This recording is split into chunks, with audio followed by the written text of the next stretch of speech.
welcome to Girlstreamers. This is a podcast bringing you the Girlstreamers that you know and love. Girlstreamers is a community that supports and promotes girls that stream. We are a bi-weekly podcast and we'll be introducing you to some amazing girl gamers and allow you, the viewer, to get to know some of your favorite streamers. My name is Nymphadora and I will be your host during this interview. We will be interviewing Ashleyoverboard tonight, and if there is time at the end, we will take questions from the audience in the channel. This is a live podcast, but we will also be available for download on iTunes, Stitcher, and YouTube. What's up, Ashley? How you doing?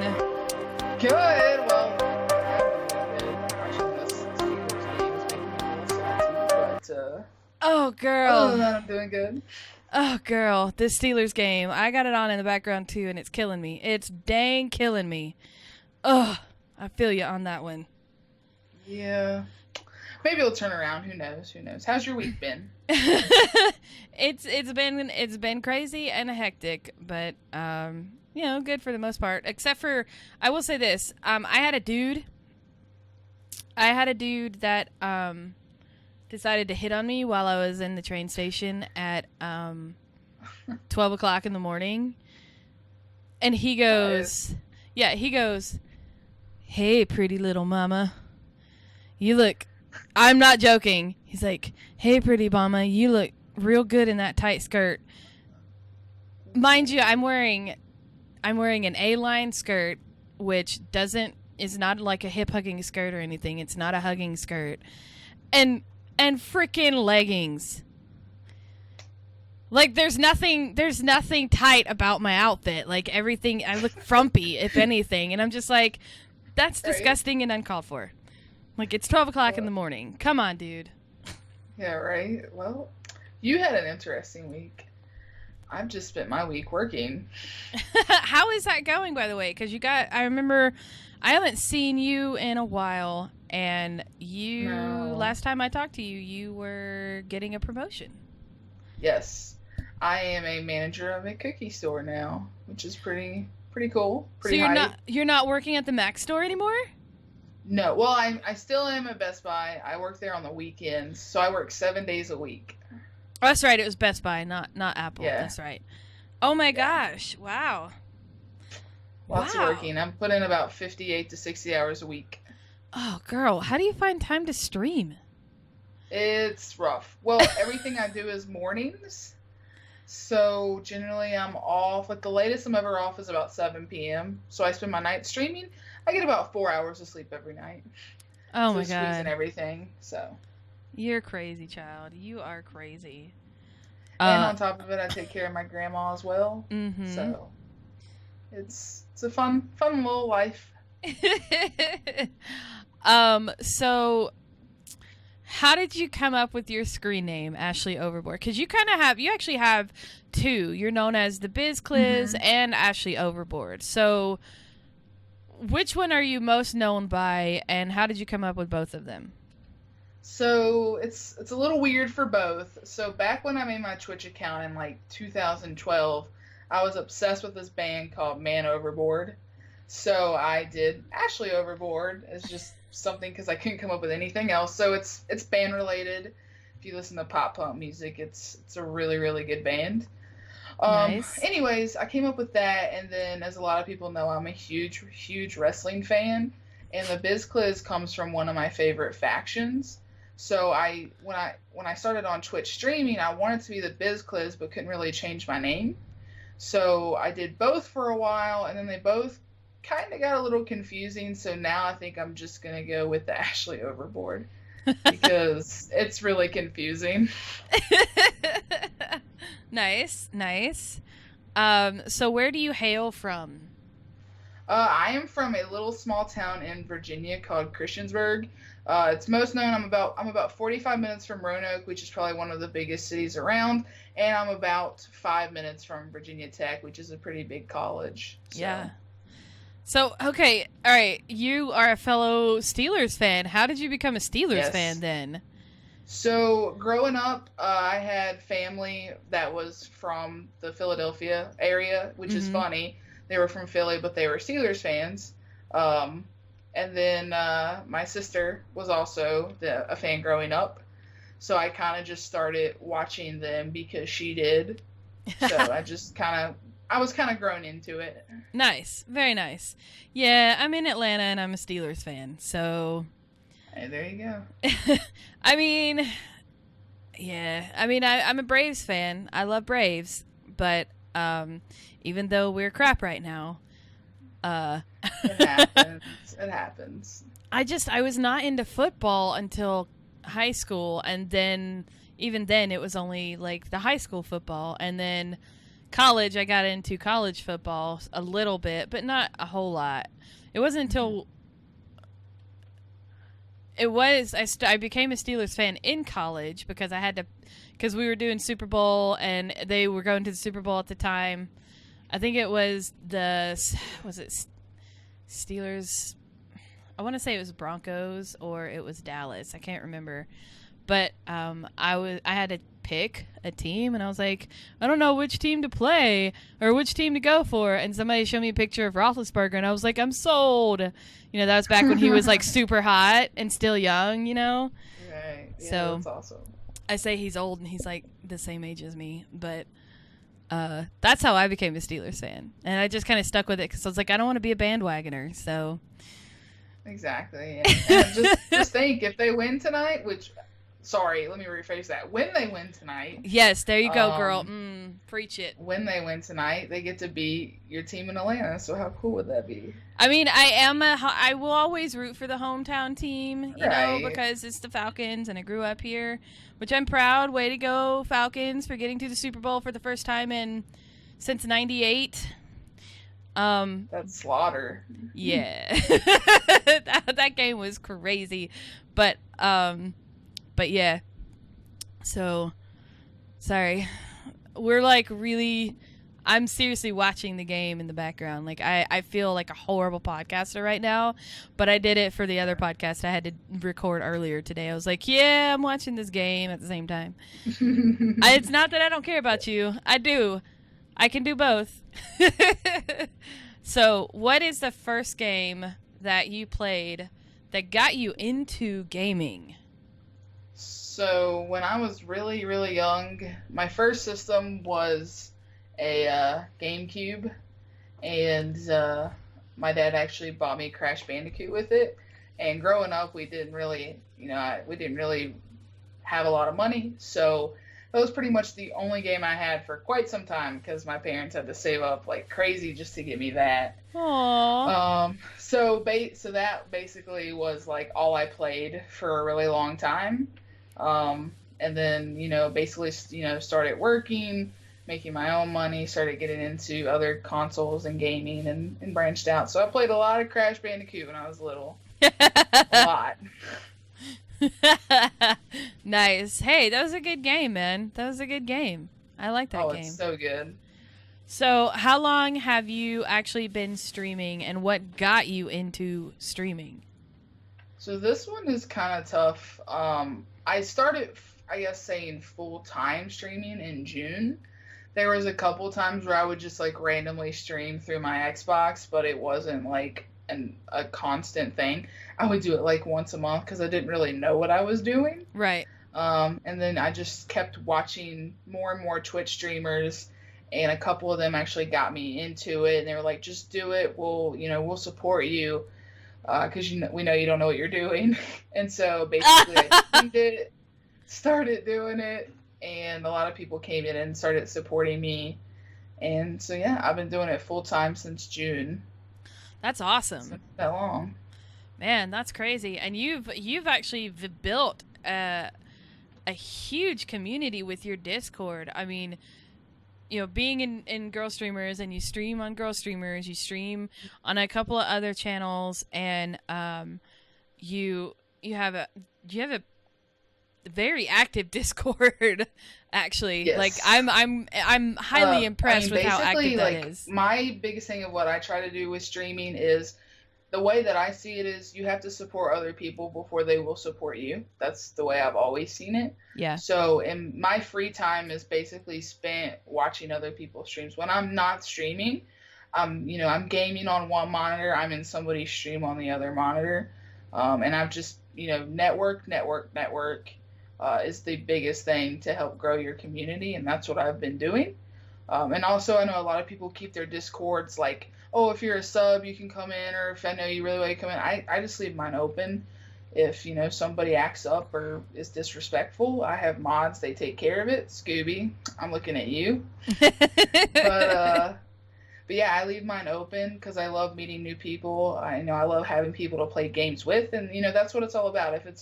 You're not a streamer if it's not your community. You're just talking to yourself. Yeah. So that's how I've always seen it, and that's how I've really grown over the past 7 months. Yeah. Ish. Yeah.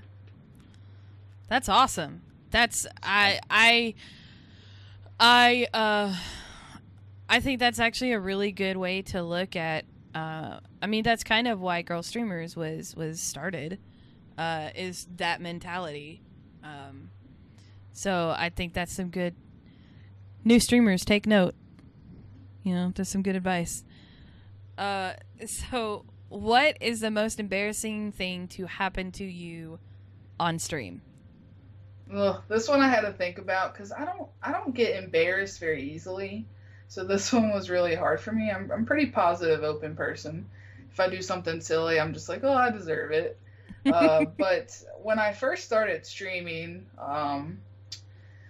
about a week or week and a half into it, I did a drunk stream because everybody's like, you should do a drunk stream and be super funny. So I did it.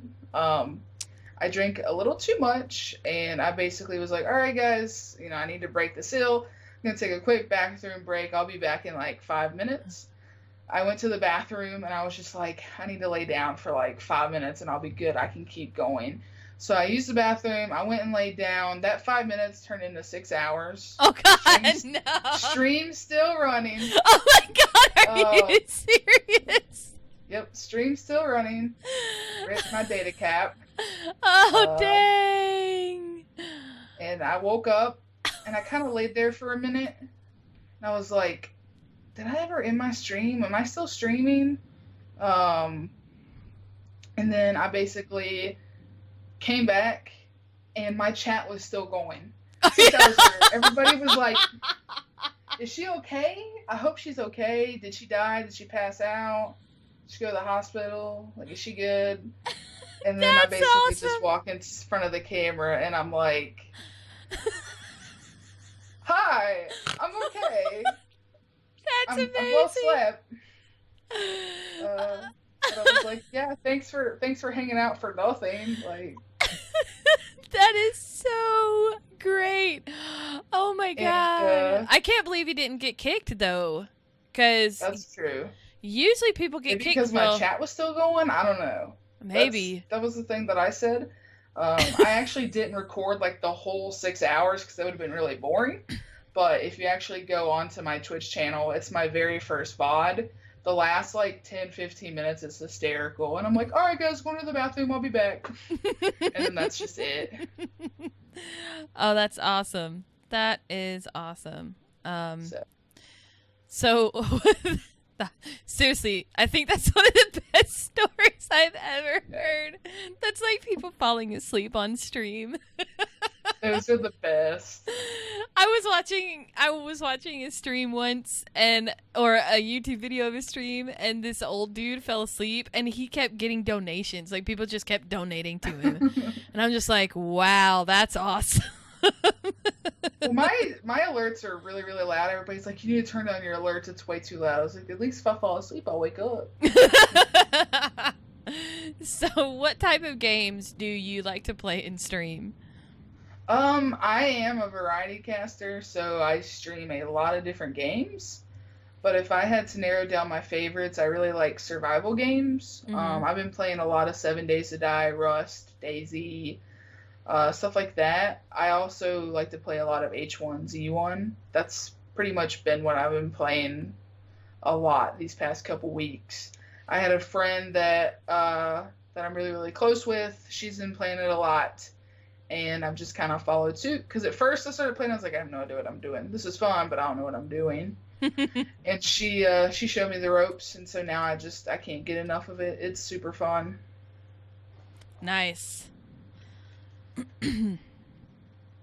So what would you say is your favorite game of all times? Oh, of all time?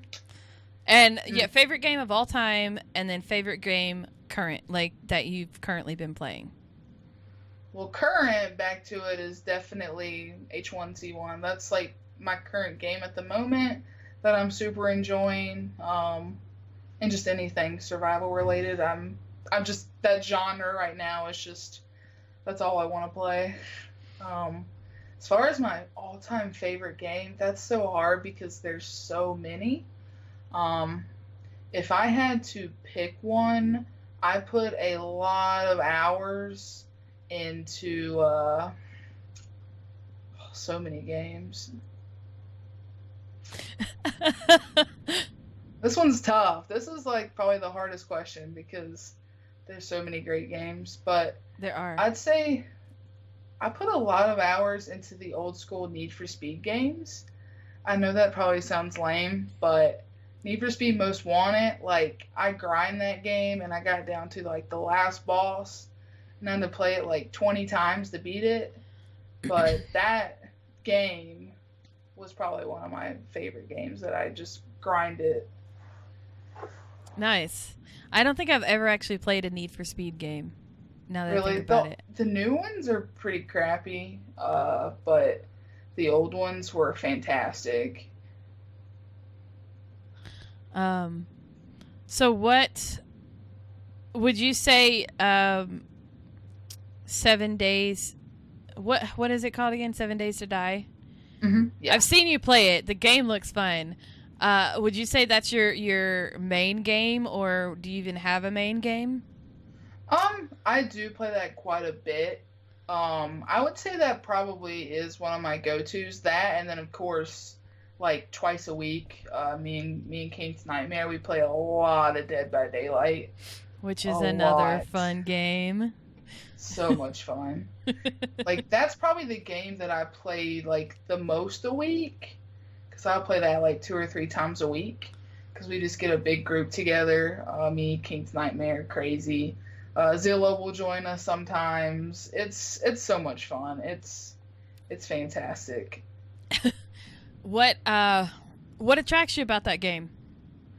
Like I've never like seen a game like that come out. Just like the whole like survival aspect of it, like trying to group together and come together. Because it is a team effort. If your teammates aren't turning on generators, you're not gonna go anywhere. You're not gonna win. So I like the team effort because I love playing games with people. And it's about communication. Mm-hmm. And all the different killers on there and all the different survivors are all fantastic because each survivor has its own perk to advantage in the game. So it's like you never know what map you're gonna get or what killer you're gonna get to know what survivor you need. So it's tricky, and I think that's what keeps me attracted to it is because it's just different every single game. It is a game. It is a game that is very different from anything I've seen before, and that's what I like about it. Because it's like, it's just really cool. It's just really cool the way they set it up. Like the concept is amazing. It really is. It really is. And I'm pretty pumped for Friday the 13th. That's coming out pretty soon. And I've seen, because they had like beta testing and some people got codes and stuff. And some of that I've seen, it's looking really, really sweet. So I'm pumped for that. I am too. And I hope that, like, I like Dead by Daylight, but it's very glitchy because it seems like it's still in beta, but it's like an open beta. So I'm hoping that Friday the 13th will come out and be just a more pristine, more finished, fleshed out version. And to be honest, I think it will because it was supposed to come out in 2016. Yeah. And they actually pushed it back. And they pushed it back by not just like a month, but 3-4 months. Yeah. So they definitely want it to be ready because I'm sure they know about Dead by Daylight because it's competition to that kind of game genre, and they probably know of all the known glitches that have. So I'm sure that they want to publish it as well polished. Yeah, exactly. Um, what video game character do you think that you most closely identify with? This one was the other hard one that I had a lot of time to think about. And I just tried to think of myself because I consider myself like a funny, goofy person, but at the same time, I can kick butt and know know how to get things done. So I would consider myself as like Ratchet from Ratchet and Clank because it's a hilarious character, knows when to be funny, but then also knows when to kick butt and get things done. So good game. So fun. How is the reboot of it? Do you like it? I did. I actually streamed it for quite a while on Girlstreamers, like for my stream back in the day. Yeah, I saw you playing it a couple times. Yeah, it was actually when I first started. And it's fantastic. It looks great. It plays great. It was really good. Nice. Did you ever see the movie that came out? I didn't. I know it's even already out on Blu-ray, and I still haven't seen it. But I want to. I think it's actually on Netflix. I think I saw it on Netflix the other day. That might be something that I have to pop in and watch. Because if the movie's as good as the game, then it'll be fantastic. Yeah, it's been a while since that. I mean, I remember Ratchet and Clank. I never played it, but I remember like watching friends play it. It was a cool little game back in the day. I enjoy platform games like that, like any kind really. Some of them they're not super challenging, but they're just challenging enough, and it's a good way to pass time. Right. So, do you tabletop game? I do. I know a lot of people play like Dungeons and Dragons. I don't do stuff like that. I do play a lot of tabletop simulator with Scooby though. We play a lot of board games. We play like Clue, Monopoly. Oh, I love Clue. That's one of my favorite games. Yeah, Clue's so great. We play a lot of Skip-Bo, Uno, stuff like that. Every time we play, she beats me. But I enjoy it. It's super fun. Nice. Hey, those are tabletop games. Those definitely count. So what are there any games that you are absolutely excited about coming out this year, coming out soon? I know right now it's like a bad time for video games because it's not like the end of the year. Like the last 4 months are when all this really hot titles come out. It's true. But I am really looking forward to Friday the 13th.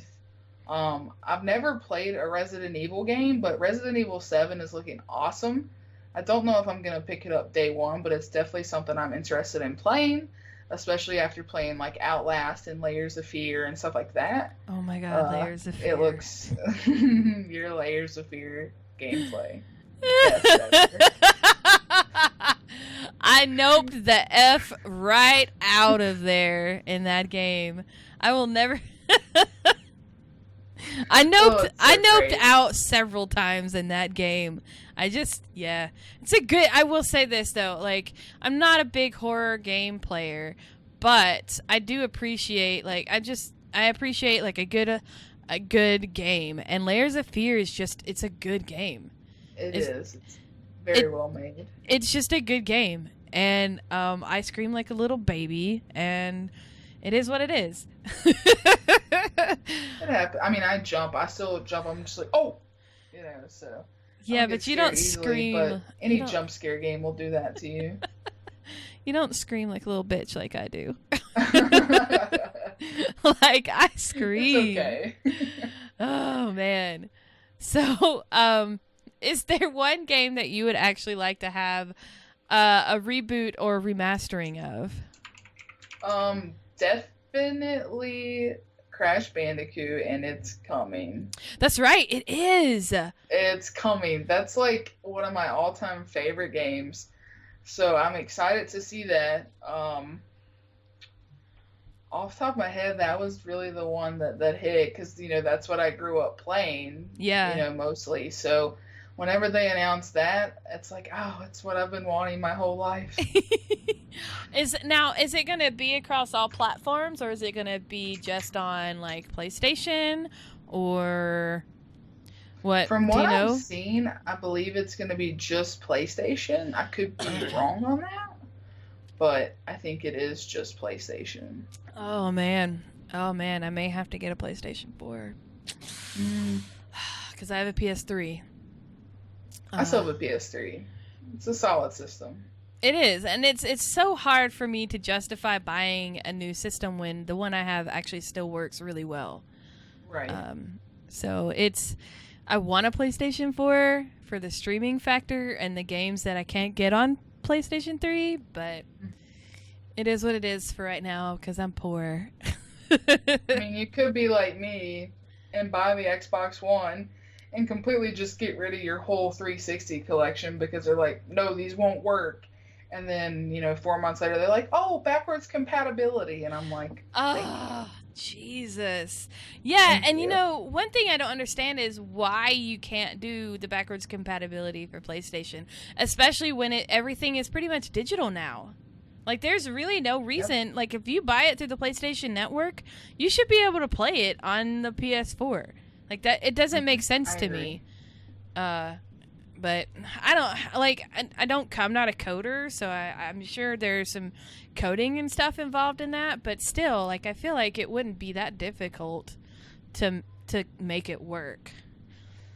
Yeah, I agree there. So, all right, my next question, we're gonna get a little deep here. So, who inspires you to be the woman that you are today? That would definitely be my grandma. A lot of people know her. She pops in from time to time while I'm streaming, always. I have been with my grandma since I was 10 years old. She took care of me when I needed it, and now that she's getting older and can't really do for herself, I am there for her, and she has made me to be the person that I am today.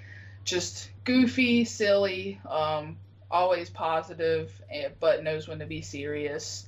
And I have a big heart, and sometimes that's my downfall, but I never regret it because I know at the end of the day that I help somebody, and that's what she's about. So she drives me crazy, but I wouldn't have it any other way. I wouldn't take anything for her.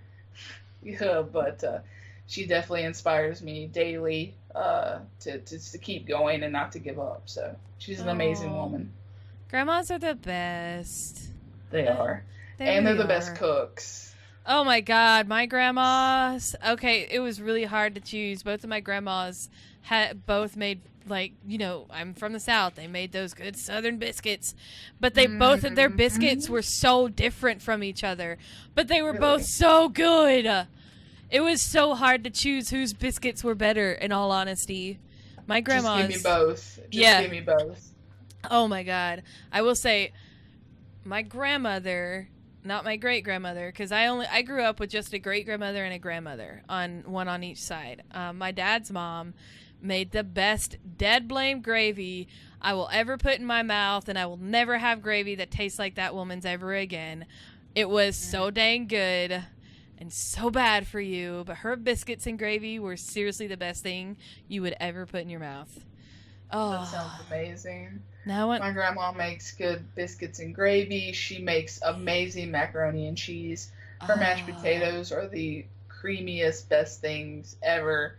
Anything she makes is phenomenal. Oh man, I'm gonna move in with you because I miss my grandma and I want a grandma again. So, that's awesome. I'm she has moving up there. Plenty of loving for everybody. That's awesome. She sounds like such a cool lady. She definitely is. What do you like about being a part of Girlstreamers? Really, it's meeting people. Such an awesome community of people just coming together all for the same reasons.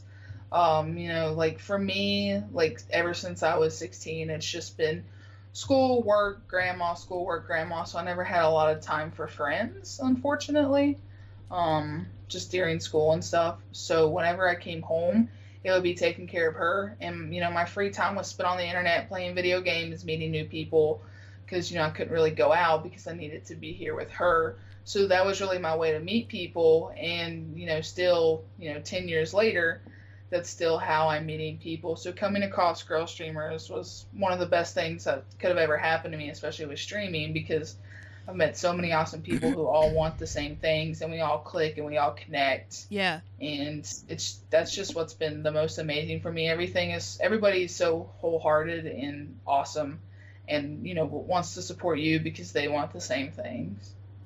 Yeah, that's one of the reasons why I like being in this community. It's a great networking opportunity being in any kind of streamer community, in all honesty. Mm-hmm.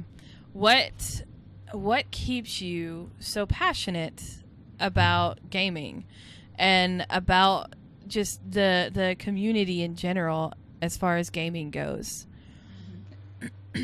I mean, really, it says it in the question, but like the community is what keeps me passionate about gaming, because with being a streamer, it's more than just playing the game. You're playing it for others to see.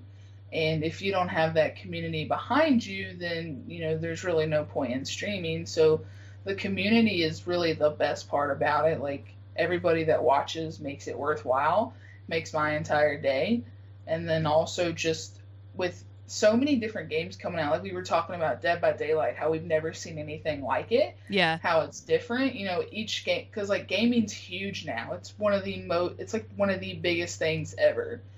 And, developers are trying to come up with ideas that aren't already done, and they're doing a pretty good job at it. So what keeps me passionate about gaming is just all the changes and different things that are coming out, so you're not like playing the same game all the time. Yeah,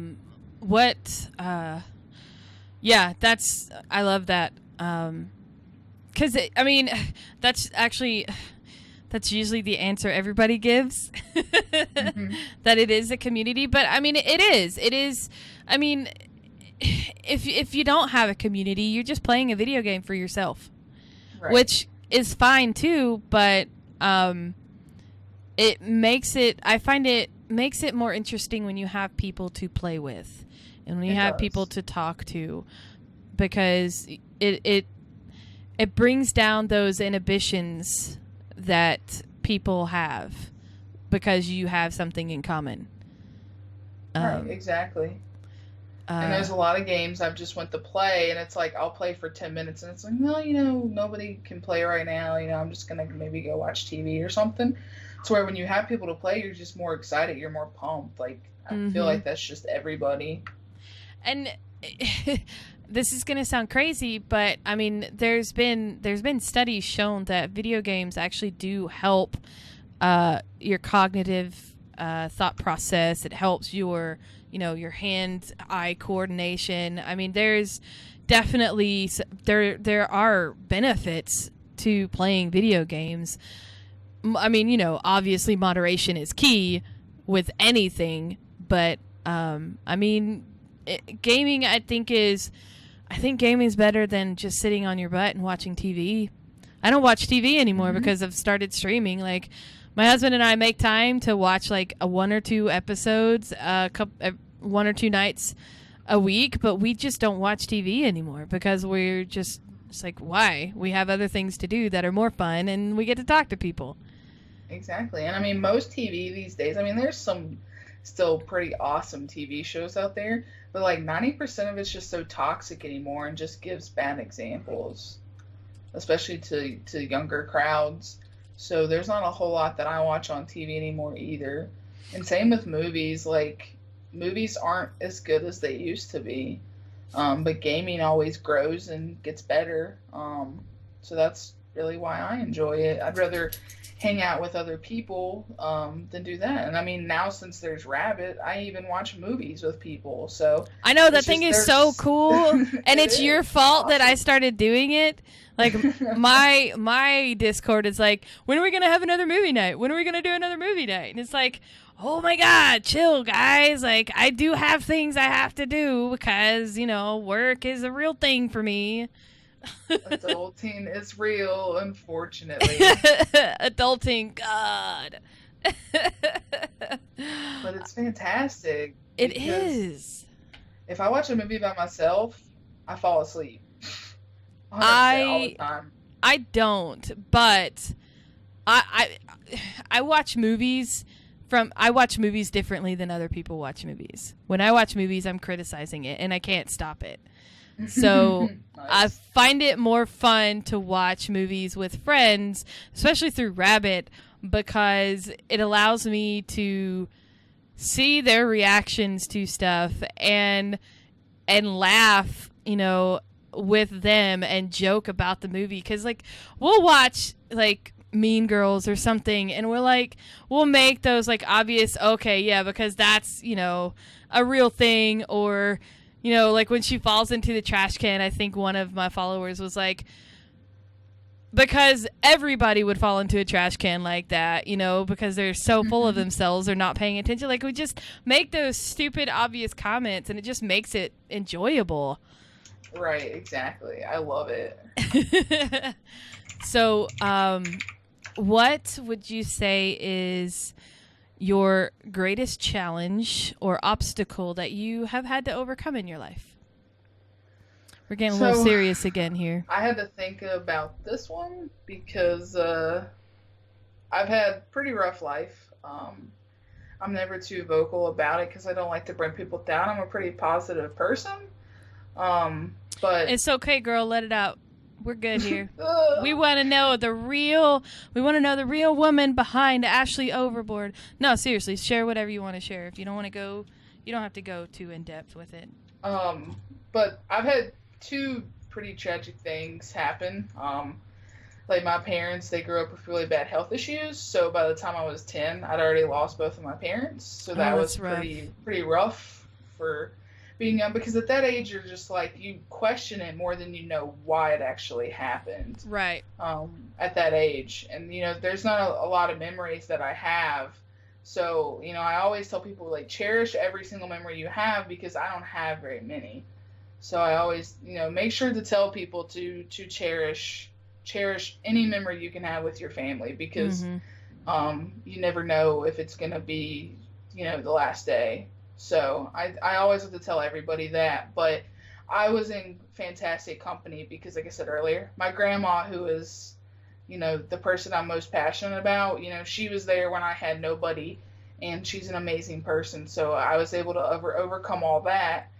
And a couple people know, it's been about 1.5 years now. We had a house fire and we lost everything. Oh, God. And so we basically literally lost everything that we ever had. And, it killed my grandma more because, it was her house. It was, everything in the house was hers.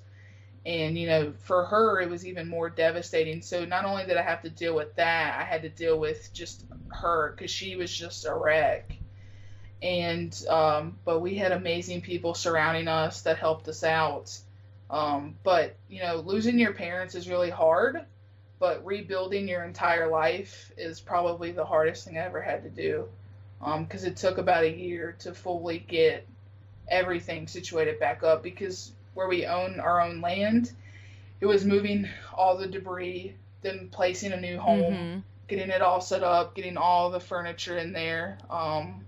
So all of that, it's rough. And, a lot of it's happened, like with Tennessee, with all the fires that were going on there. It hit home because it happened to me, and I know what those people are going through. Because, I know people have had, horrible things happen. But that's probably one of the hardest things that I've ever had to go through, is rebuilding. And I hope nobody ever has to go through anything like that. And I hope that there's people there to support them, like there was me. Yeah. Because I am surrounded by a lot of awesome people that I work with that really helped me out. And, I just had a great support system to help me through it all. Jeez, that's awful. And starting from the beginning is just hard. It is. My husband basically started from the beginning when he moved out here, because he's not from here. He's from California.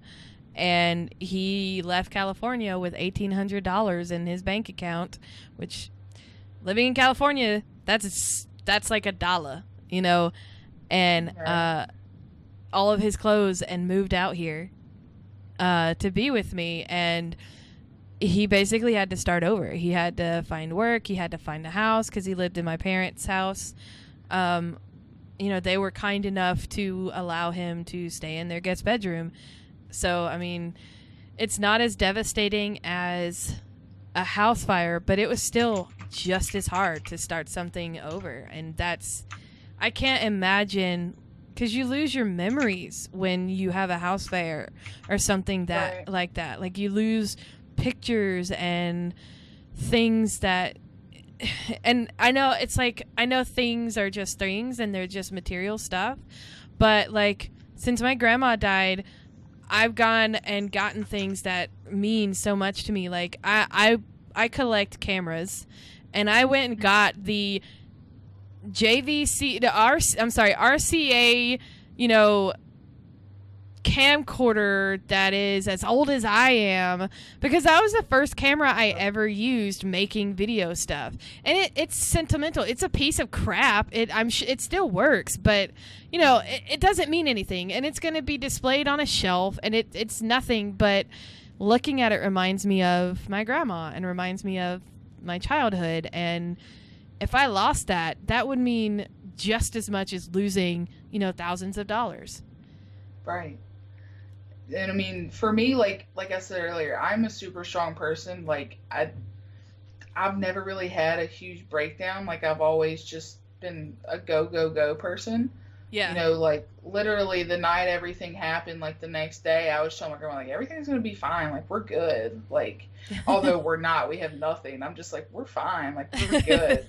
You know, I've always been that person. And so it didn't hit me as much as it hit her, because, you know, although I lost a lot of things, you know, I still had my car. I had stuff in my car. You know, I was able to, like, snag my phone, you know, small stuff like that. But it's like, she literally had nothing, like, because the fire started in her room and expanded back. Oh, dang. So she literally lost everything she ever had, like pictures, photos, which is rough for her because she had lost her husband like 6-7 years before that, my grandfather. So that's all she had to remember him. So oh man, that's awful. The first year was rough for her. You know, she got pneumonia. She was in the hospital. She was in a rehab center for 2 months.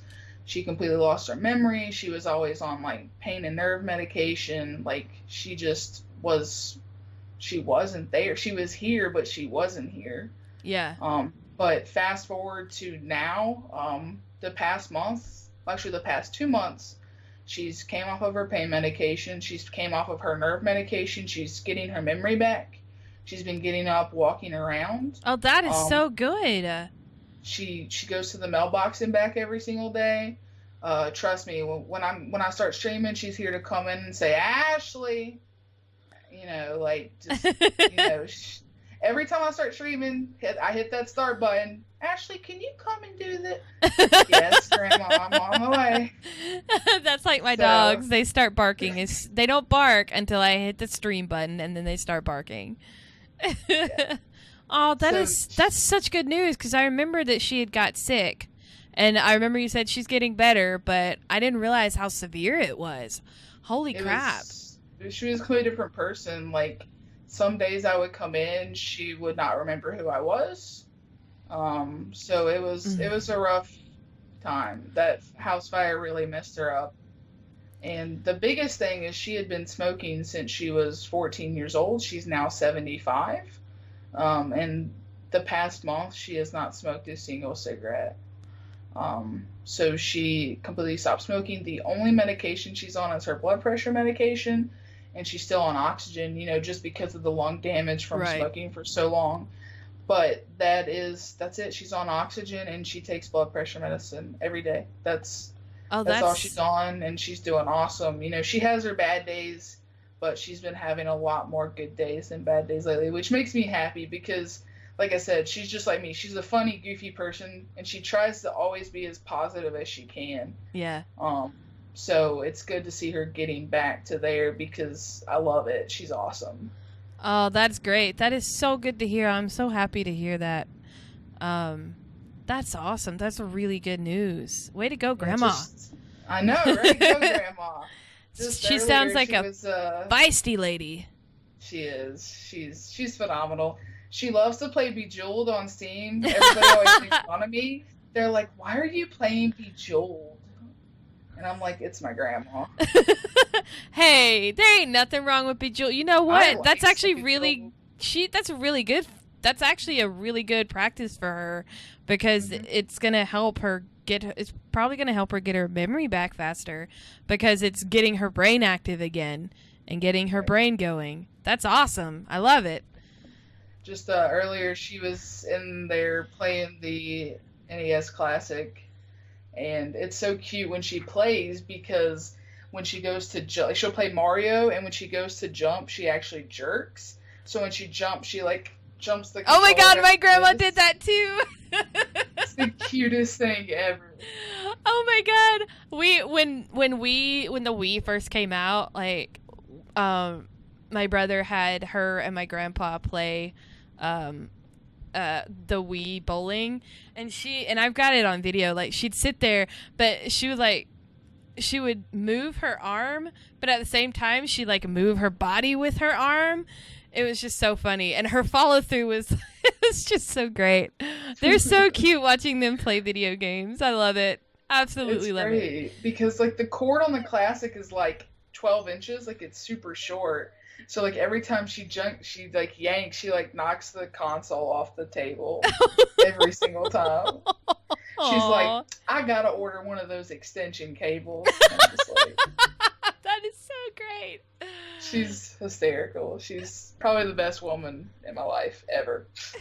That is so great. Oh my gosh. So all right, I'm gonna move on just a little bit. What trait of yours are you most proud of, and what is your greatest insecurity? As far as trait, I think one of my biggest things is probably just like my humor and my heart. If anybody's having a bad day, I always strive to make somebody laugh to a certain extent because I know some things are rough than others. And so if you're not in the mood for a good laugh, I'm there with a heavy heart because, I've been through it all. Yeah. If there's something wrong with you, trust me, I've probably been through it, the same exact thing. So I can always relate to people. And so I'm always there to help. I'm there to give them a laugh if they need it. And I'm there to give them advice if they need it. So I think that's one of the biggest traits for me. As far as insecurities, like I'm a pretty positive person. So I don't really have a lot. Like I'm perfectly okay with who I am. I'm perfectly okay with my size, all that kind of stuff. So really probably my biggest insecurity, which I don't even know if it is really an insecurity, but I have I have a hard time saying no to somebody because I'm always afraid that like I'm going to make that person really mad. Yeah. So my biggest thing is just telling somebody no. And my grandma tells me every day, she's like, "Why did you do that?" And I was just like, I can't say no. Like, just can't do it. That is actually an insecurity because you got to learn to say no because you got to take care of yourself, and you can't help people if you are stressed out trying to help too many people at once. Right. So yeah, that I think that's totally an insecurity because a lot of people struggle with that. A lot of people struggle with being able to say no because they want to please everybody and they want everybody to be happy. And it's really, really prevalent in people who have had tragedies because they know what it's like to go through an awful situation and they want to make it better for other people so that they don't have to go through that awful situation. So, I mean, yeah, that is a common theme in people who have gone through a lot like you. So, girl, you need to work on that because you can't you can't say yes to everybody. Yeah, because it's like I work pushing 60 hours a week, take care of my grandma, squeeze in streaming, squeeze in networking. I'm a part of a lot of different communities. So on top of that, it's like I really just have to learn to be like, no. Yeah. You got to take time for yourself. You really do. I usually don't address chat, but the Phoenix Fire actually makes a really good point. Not everyone can be happy. And it doesn't matter how hard you work, not everybody can be happy. Exactly. So, thank you for sharing that, by the way. Absolutely. Have you ever been trolled? Oh, yeah. Numerous times. Shoot, we were being trolled earlier in chat. Like, I mean, I know, you know. I saw some bands happening over there. I'm like, get a hobby or something. But, what would yeah, you say is the have worst time quite a you've few. been trolled? Do you remember? Mine have never really been that bad, per se. And it's always the same stuff. Yeah. It's always, weight things. But like I told you earlier, like a lot of people, they get really insecure. I've known quite a few people to actually stop streaming because they're like, I don't want people making fun of my weight. Yeah. So I know that, and I try to be that person there for them. Because it's just like, people are just, will come in and say awful things like that. And I'm just like, and you're skinny. Cool. Like, I don't let it get to me. I don't let it get me down. But those are really the biggest ones I've ever had. I tend to get the same thankfully, ones. I have awesome mods, and they just really ban them before things get out of control. Oh my god, mods are so important. Yes. They are. They Yes, really are. yes. Yeah, I get the same thing. I think you were part of like my worst trolling incident, which was on this channel. The dude do you remember the dude that asked me if my blood type was Mayo? And you're just like, yeah. You're just sitting there. I remember in chat, you're like, are you serious with that, dude? That's just lame. Like, for me, like, I don't want to automatically ban them. I just want to sit there and talk crap back to them. And I'm just like, I can't do that. It doesn't look good. Oh my god, I will never that is literally the worst. And it wasn't even that bad. It was just because there were so many, I couldn't control it, so I had to have help. So it was like, Girlstreamers to the rescue. In the Discord. Yeah. Because there were like 30 people. And it was just a matter of getting them out, not a matter of, what the content that they were saying, because whatever, people are going to be assholes. Yeah, I just cursed. Because that's how I am with my stream, because like they'll come in and I'll just sit there and I just want to keep going with them. I'm just like, you're giving me a view, first of all. If you follow my channel because you have like a bad name, or like your name is not appropriate. I was like, 1, you're giving me a follow, thank you. 2, you're giving me a view, thank you. You're helping my stream grow.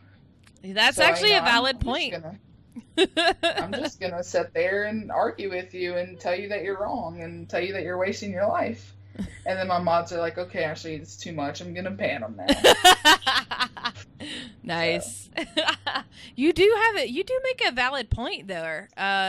They are giving you follows and views. So, I mean, they're actually, it works against them. If you look, if when you are in that situation, if you look at it from that perspective and just remind them, you're just giving me a view and a follow. So you're helping me out. You're not hurting me in any way. That's actually a really good way to troll them back. Exactly. Yep. And I just hate when trolls get people down, because it's just not worth it. Like, you're doing something with your life. You're making friends. You're networking. You're trying to get, partnered, or, you want to make it a career, while these people are, sitting at home at their computer with a bag of chips. Nothing better to do just than to come in and troll your stream. So yeah, it adds fuel to the fire for me. So what advice would you have for new people streaming?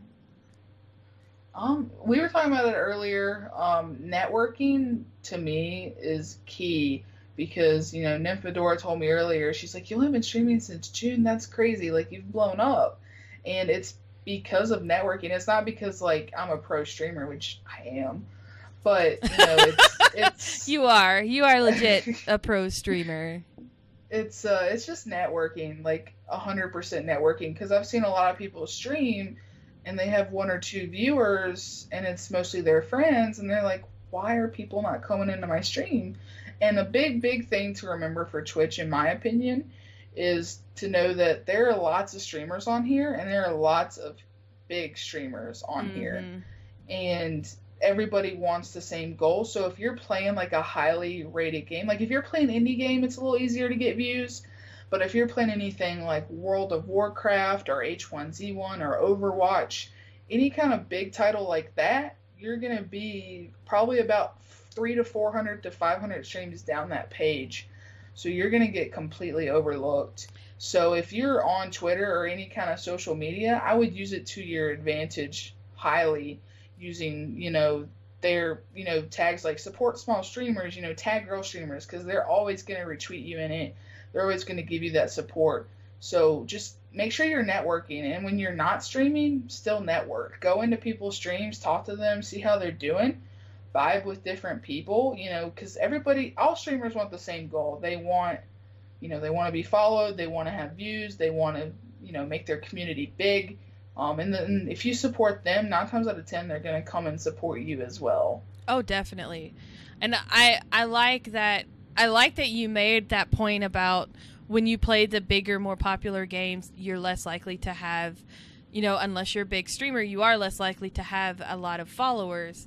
Because I have noticed when I tend to stream, like, my Layers of Fear stream, or my Batman streams, or the titles that even my Party Hard, which I think is a fun game, those off, little indie kind of games do get more viewers, because and there are so many good indie games out there. Like, seriously, there are some really great not major title games out there that if you like playing variety games, do those, because those will definitely get you follows.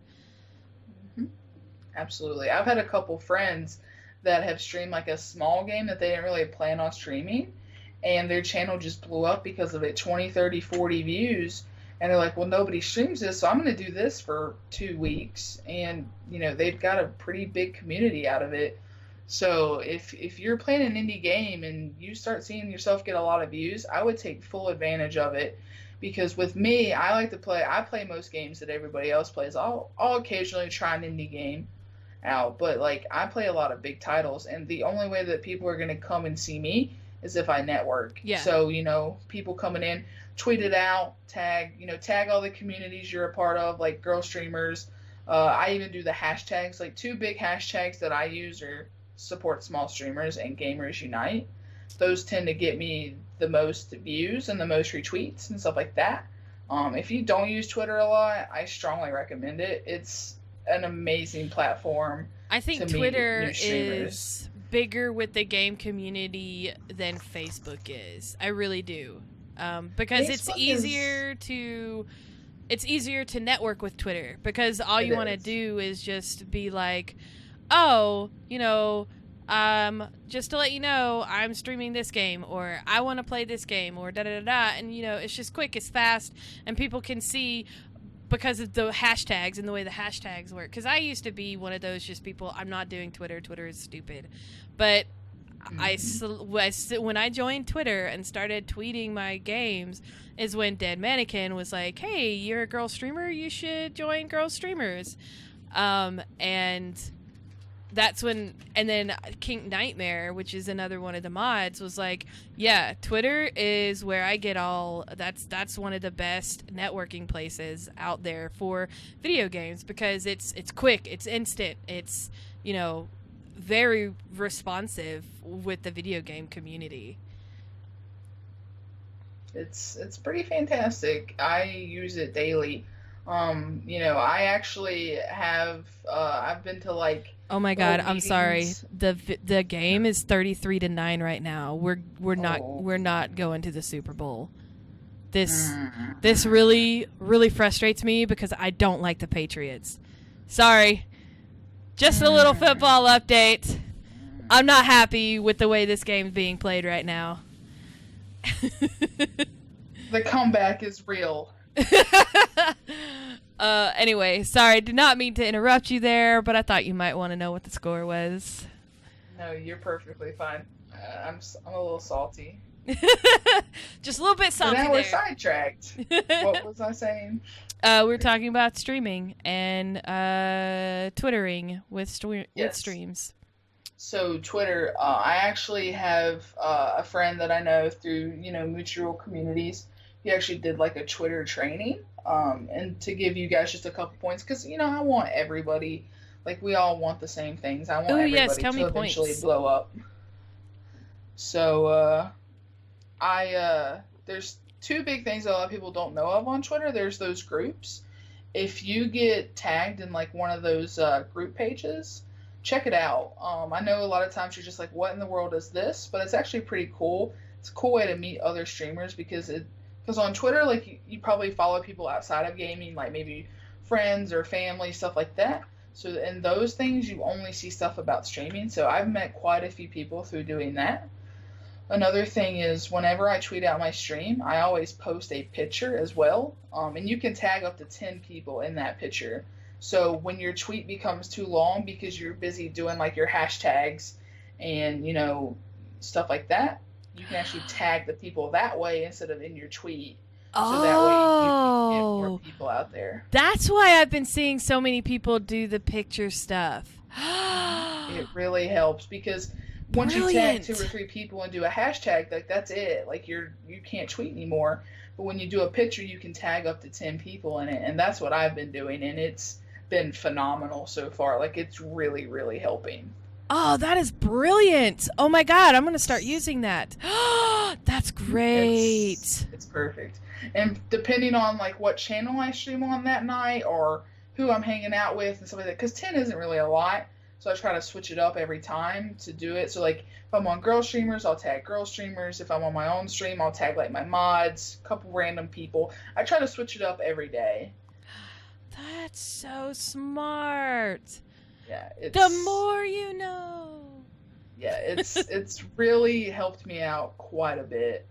Those 2 things are huge, and then just trying to reply to people. So like, if you see somebody tweet out something, just be like, oh, that's awesome, congrats, or just reply to people. It makes their day. When people will reply to one of my tweets, I'm like, oh, hey.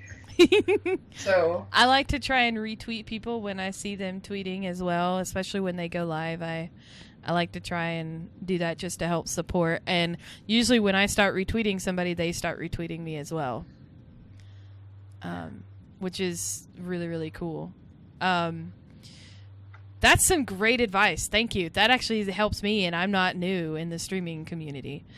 Yeah, I was the same way too. It's like I've been using Twitter for like 2 years now, and when they said that, I was like mind blown. You were brilliant.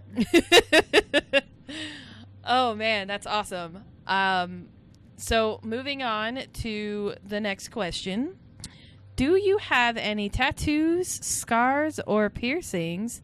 And do you have any cool stories about them? I don't have tattoos. Here's the thing. I really, really, really want a tattoo, or maybe even a couple. But it's like, okay, this is going to be on my body the rest of my life. And I just cannot narrow it down to what I want. And it's frustrating. So hopefully eventually a tattoo one day. I don't have any piercings. I used to have my ears pierced when I was littler, but I don't really do the whole earring thing anymore. I don't know if you guys can see, but right here on my nose, I have this little like cave-in dot on my nose. When I was little, I had, of course, chicken pox. And every day I would come home from school, my sister would squeeze my nose. And one day she popped the chicken pox. Oh, and God. Now I have a hole in my nose thanks to my sister. What? So that's crazy. So that's that. My sister left her mark on me permanently for the rest of my life. That's crazy. I will say about the tattoo thing, my first tattoo, it took me 2 years to decide. I knew I wanted a tattoo, but growing up in the Bible Belt South, that's a sin. That's not okay. Right. So, it was one of those things where I was going back and forth of, should I do this? Shouldn't I do this? And at the same time, I was like, I don't know where I would put it on my body, and I don't know what I would get, but I really wanted a tattoo. And so I finally decided, like, what I wanted after 2 years. And then I figured out where I wanted it. And I was like, okay, great. I want it on my hip, because that means I can hide it when I want to hide it and show it when I want to show it, which was a great place for my first tattoo, especially with the mother who is my mother. Since then, I've had several more tattoos and plan on getting more. But it was a great place for me to ease into the tattoo business. And I wanted it to mean something. I didn't want just some random crap on my body. I wanted it something, because it is permanent. It's going to be on your body for the rest of your life. Yes, you can have it removed, but that's super expensive. So it's like, don't go into it thinking, oh, I can always remove it, because if so, then what's the point of putting it on your body permanently? Right, exactly. So it took me 2 years for my first tattoo. And I still take time in between tattoos because they are expensive. But so good on you for not just getting something random. I think that's a smart decision. But yeah, you should get something with dealing with games. Yeah, I was thinking about that, and I am super into music. Like, if you guys know me, I'm a huge music freak. I listen to you so do good much music. So I either thought about doing something like that, or I thought about doing like lyrics from music. Mm-hmm. And then of course either something to represent my parents. So any three of those I think would be something I'd be okay with having for the rest of my life. Nice. My right side is my sentimental side, and then my left arm is gonna be my nerdy arm. So I'm gonna have like all the geeky, like Doctor Who, Harry Potter, video games. Like I want the horde symbol somewhere. Nice. Yeah, there's so many good I feel like once you get your first one, you're like, okay, I'm okay with this, and then you just want like 10 more, and I know that's gonna be me. I'm not. There's no joke. Like that's not even. That's so. I don't know any person that has tattoos. That I take that back. I know one person who got a tattoo and never got another one because he thought it was stupid, and that's only because he was drunk, and somebody picked out a random tattoo for him, and it doesn't mean crap to him. Yeah, that happens. But yeah, that's me. I was like, I don't think I'll ever get too drunk to where I'm just like, let's get a tattoo, which is good. Don't drink and tattoo. Don't drink and tattoo. Friends don't let their friends drink and tattoo. That's yeah. That is, if you take anything from this podcast, that's the advice you need to take today. Yes. So we've got actually 2 more questions, and then we will open it up to our live Twitch audience here for Q&A. So the first of the final 2 is, if there was one person, past or present, that you could have dinner with tonight, who would it be and why? And it doesn't have to be one. It can be multiple people if you have multiple people. Because I thought about this one earlier, as it gets really hard to narrow it down to just one person. For me, it would definitely be my parents. And, that being, they've been gone for going on 14 years now. And with me, a lot has changed in 14 years. I like to think that I've made a pretty great life for myself. I think that they would be super proud of the way I'm taking care of, my dad's mom, and just sticking true to what they raised me on. It's just being myself, not taking crap off of anybody, being funny, smart, and all that stuff, and I think that I've really made them proud. Yeah. And I would just love for them to see where I'm at today, just to sit down and have dinner with them, let them know, everything I'm doing, and just, all that. I think they would be proud too, because you're a pretty awesome chick. I like you a lot, and I didn't realize that you'd been streaming less than I had, but you have like so many. I was like, man, this girl, she's awesome. She's got this like great stream going. She must have been streaming for years. I didn't realize you'd been streaming since June. Holy crap. Well, you're not wrong about the awesome part, but you know. By the way, I'm just going to apologize for those of you who watched the video portion of this. While you were talking, I was completely listening to you, but I was also watching the game, and the Steelers just threw an interception, and the Pats just almost ran it back for a touchdown, and it pissed me off so bad that I, like, started, like, moving around. So I apologize for those of you who are watching this video. It's okay. Apparently something just went down and like 3 fire trucks went by in a cop car. And I tried to mute my mic when I wasn't talking so you wouldn't hear it. So both train wrecks on our side. I heard that. I was like, what is that going on? And then I heard you mute, and then I saw you in they can't see your mic in the thing, but I can see your mic. And I was like, she's muting her mic. Oh, she must be having something going on over there. Oh, the joys of live podcasting. Yay. So, my final question for you, and then we'll open it up for Q&A. What is your strongest passion outside of streaming? This one is, if you know me, is not a hard question. I love wrestling. Like, we could spend the next 6 hours talking about wrestling if you watch wrestling. If you watch wrestling, let me know. We'll talk about it because I love it so much. I've actually never been into wrestling. I'm sorry. I feel like I'm just not good enough for you anymore. I'm just gonna disconnect from Skype here. Hold on. No, don't leave me. It's not for everybody, so. Yeah, my little brother was into it and we played like what was it on the N64? It was like NWA versus WCW or NWO or. Yeah. That game was great. Like I remember like Ric Flair from the back in the day, but. Yeah, exactly. I think it's just because I'm not around people who are into wrestling, so I just kind of grew away from it. But when I was a kid, I actually enjoyed it. Yeah, I mean, it was always a big thing in my household. I've been watching it since I was like 6 years old. My dad was super passionate about it, and like I lost my mom before my dad, so I basically grew up, with my dad. And that was what we did. Like I would come home from school. He would cook dinner. We would have dinner. We would watch wrestling. We would go to bed. I was always so pumped. He let me stay up late on wrestling nights. Best dad That's the ever. best.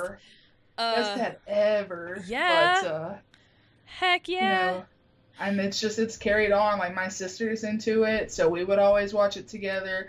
My grandpa was into it, so we would always watch it. My grandma absolutely hates it.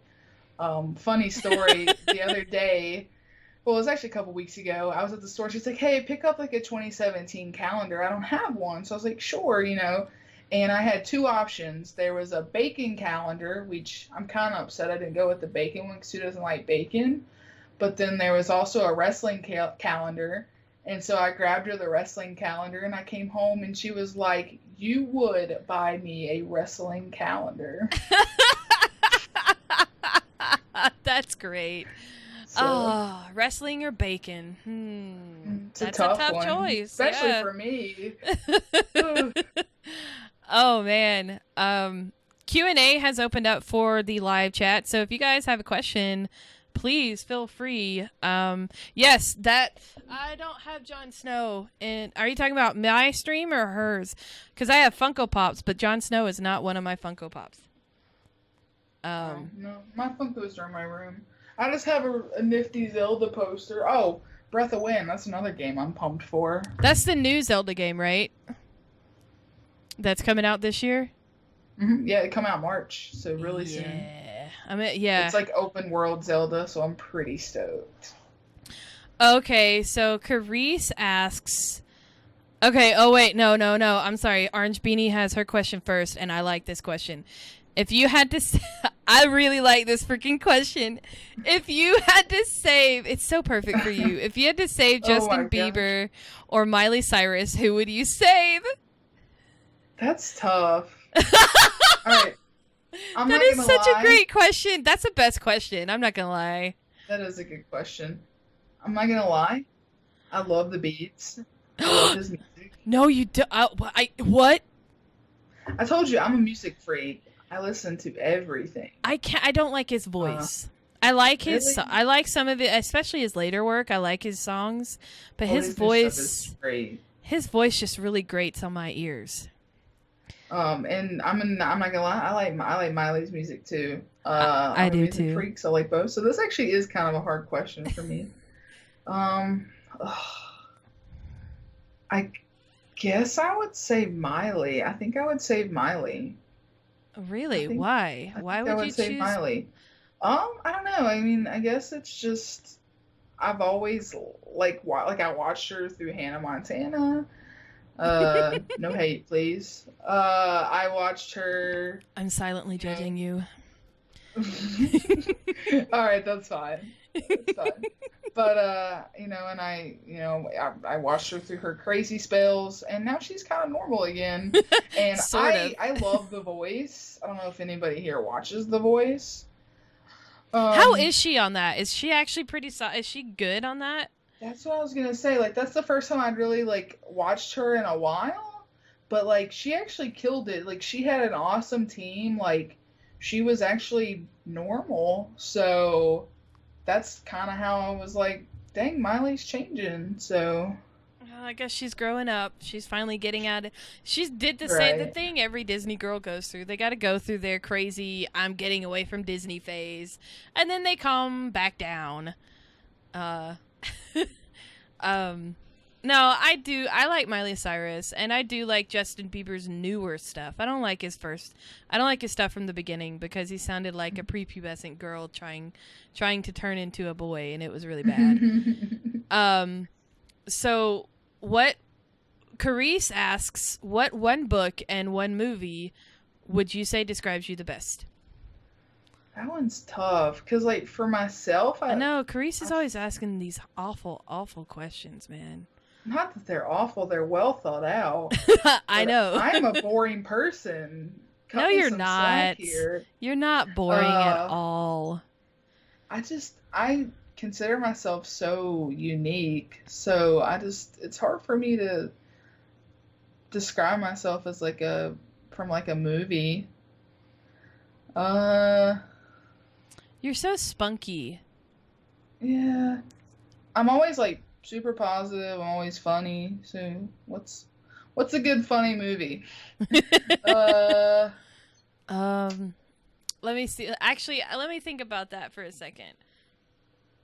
What book or movie describes you? Carice put me on the spot. Yeah, Carice. I'm gonna have to just write that in so that I can prepare everybody for that one, because that's one that actually requires some thought. So we'll put this in. Not like that. I know, right? I'll put it under what video game character do you most closely identify with for the next girl that I have to interview. Ha ha ha. Be prepared, next person that I'm interviewing. Get ready. That is a good question, though. It's very good. Well, we'll move on since you can't think of anything, which is fine. We might circle back around to this one. I'll keep it in the back of my head. Scooby always asks this really cool question. If you could live in any world, video game, movie, book, whatever, what world would you live in? What would you do in that world? What would be your job kind of deal? That one's tough too. Could it just be an actual world? If I wanted to live in a different place? Yeah. That counts too. I've always had, so once again back to wrestling. To be honest, if I could, I would live in Japan. Japan has a really amazing wrestling scene, and it's fantastic. And I'm always like, I want to go over there and watch that. So my ideal thing would probably be, if it was possible, move to Japan and become like an announcer or like backstage crew or something like that, and then I could just always be around it 24/7. Nice. Nice. Probably super lame and nerdy, but to me would be like the dream of a lifetime. Trouble always has a similar question, which is, but it's more specific, like what video game world would you want to live in? And what would your occupation be in that world? What video game world would I want to live in, and what would my occupation be? That's a tough one, because I play like a lot of shooters, and a lot of survival games. So really, like, I think it would be super cool to actually do like the survival stuff, like kind of like live in this open world and start with nothing, and you have to like kind of scavenge for everything and build your own house. Yeah, I think that would be really sweet to try or do. Be a pioneer woman. Right, exactly. Just be out in the middle of nowhere, take a rock and beat wood and just, that sounds start from scratch. So wrong. That It sounds does. so wrong. Take a rock and beat wood. You took it there. Oh. Scooby asked, what are some foods, thinking scary looking ones, you would want to try? Oh, okay. What are just some weird foods that you would want to try? I eat everything. Literally everything. I'm with you, girl. I really don't have any qualms about food. I feel like I've tried everything I've ever really wanted to try that I know exist.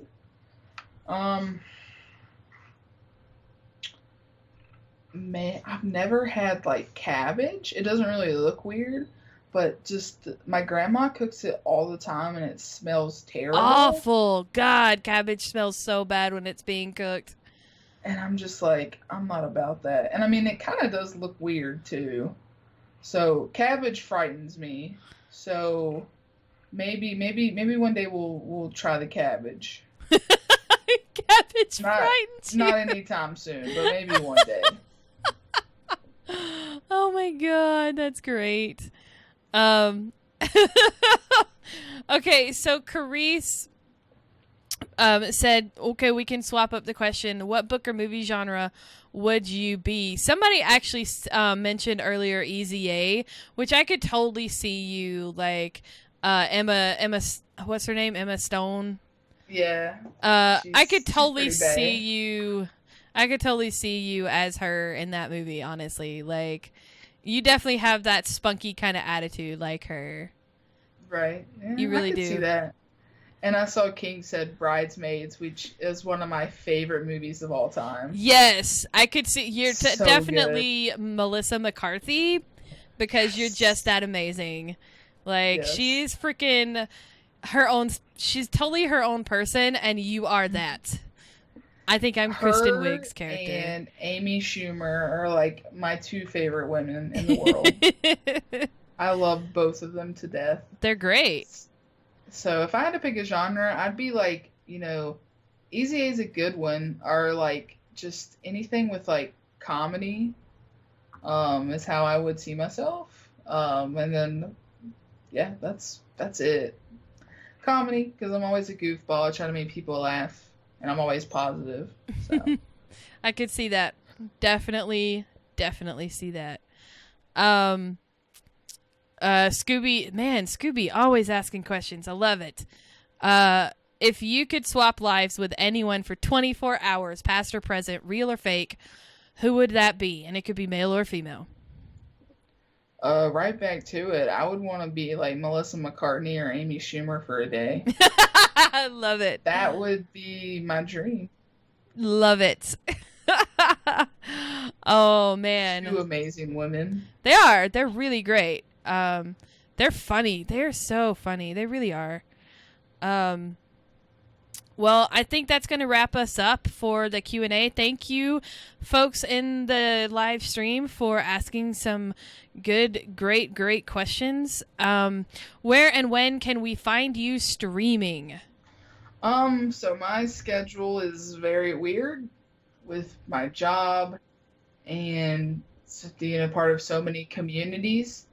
But I try to stream at least 3 to 4 times a week on my channel. Mm-hmm. They're generally at night, so around like 7 or 8 p.m. Eastern time. And I've actually recently made the switch to Beam. I know a couple girl streamers have done the same thing. I know Sugar Bubbles streams on there, but I think she does both. I think she does restream. I know Jammers is over there. Asika, she was in the chat earlier. Asika's over there. So there's a few of us doing the Beam thing now. I think that their integration is super fantastic. So I've been trying that out for the past couple weeks. And I've really liked it so far. So you can catch me on there. It's the same thing as here, Ashleyoverboard, but just Beam.pro instead. Every Wednesday night, you'll catch me here with Kinky starting at 7 p.m. Eastern time, as we do Dead by Daylight always. So if you want to come and watch us be goofy and silly and rage and try not to curse, that's where you would come every Wednesday night. It's a good stream. Between both of us, we stream about 6 hours of nonstop insanity. So if you like that kind of thing, come and watch us. Nice. Very nice. Thank you so much for joining us. Thank you for having me. It's been fantastic. Really appreciate you coming. This has been a Girlstreamer podcast. Thank you guys so much for listening. Girlstreamers is partnered with Loot Crate, Fresh Designs, Punk's Paracord, Simple Jerky, UN Racing Chairs, and Glom Tom. Links to all these amazing partners are down below, so feel free to click. Thanks, guys, for all your support. Please follow us at Girlstreamers on Twitter, Twitch, YouTube, and Instagram. If you have any questions or would like more information, you can visit our website at girlstreamers.com and contact us through there. You can donate to Girlstreamers via GameWisp, and you get an awesome opportunity to join us in the Discord channel if you do Tier 2 for GameWisp, and you can buy some super cool gear in our online shop at designbyhumans.com/shop/Girlstreamers. You can find Ashley on Twitter at Ashleyoverboard. That is ASHLEYOVRBOARD. And Twitch at twitch.tv/Ashley Overboard, which is ASHLEYOVERBOARD. Our next podcast will be February 5th, right here, same time, with Kiko Kitty. This podcast is a part of the Two Lazy Dogs Media Group and the Girlstreamers community. Encourage, support, and grow.